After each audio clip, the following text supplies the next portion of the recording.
Ahojte, máme tu ďalšie Bricklink video.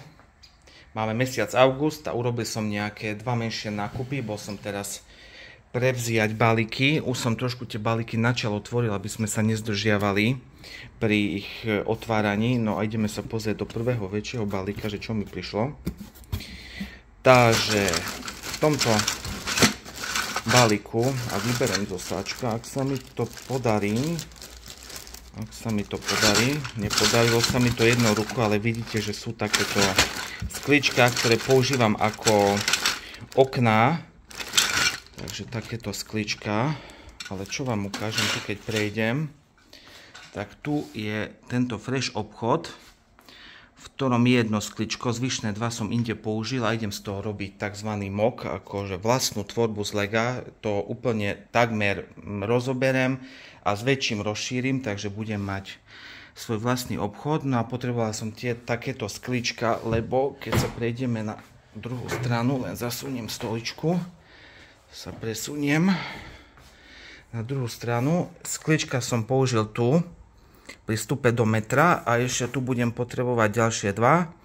Pôvodne som sa vybral, že idem si kúpiť tie sklička do legáčika, ale nemali ani jeden kus.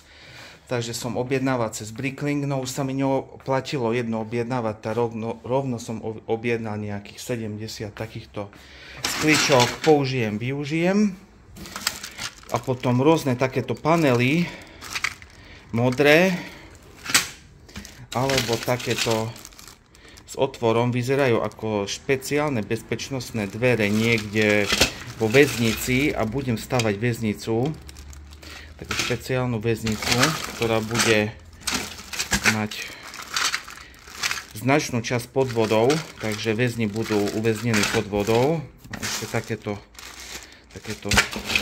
kocky tu na, takže už som predobjednal, už keď som objednával, ešte tu máme, tu takéto v dobrej cene bolo, takže už keď som objednával tieto sklička, tak aby som ušetril na poštovnom, tak to, čo bolo v dobrej cene, som objednal. Takže tu bol ten väčší balík.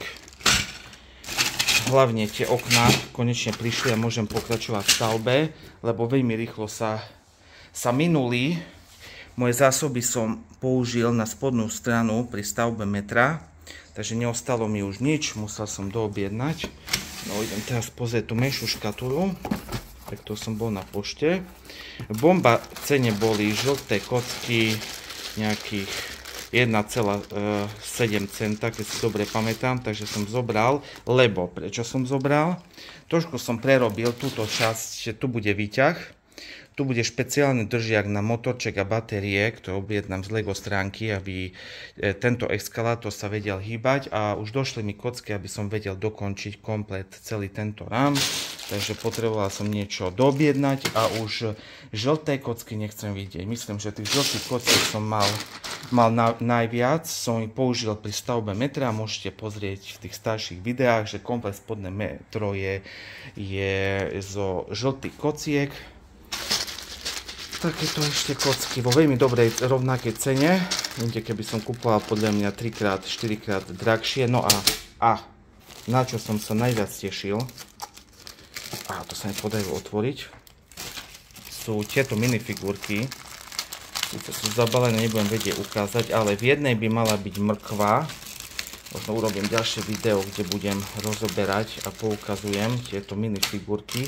Tu tuším bude táto čili paprička. V tejto by mala byť táto mrkva. V druhej mám tohto chlapca som objednával a v jednom by mal byť, áno, presne tento pán na tej trojkolke, alebo jak to mám teraz nazvať, neviem si veľmi rýchlo spomenúť. Takže objednal som si tie minifigy preto, lebo už keď mám toho hráška, alebo pani Hráškovú, mám ešte niekde figurku kukurice, tak budem mať už aj mrkvu a mám aj niekde kukuricu, no aj to čili, takže bude kompletná zbierka. Takže keď budú robiť reklamu pre nový fresh obchod, keby lepšie svetlo bolo, ale už je večer, dneska som bol na pošte a chcel som to video natočiť čím skôr, nečakať do zajtra, hlavne už možno v noci budem niečo stavať. Takže ako ste si mohli všimnúť, policajná stanica pokročila. Trošku som začal robiť takú výzdobu ako ekologická policajná stanica, ktorá bude celá obkolesená potom neskôr zeleňou, aby takto sme boli ekologickí. Tu panáčik teraz polieva a stará sa o tieto rastliny.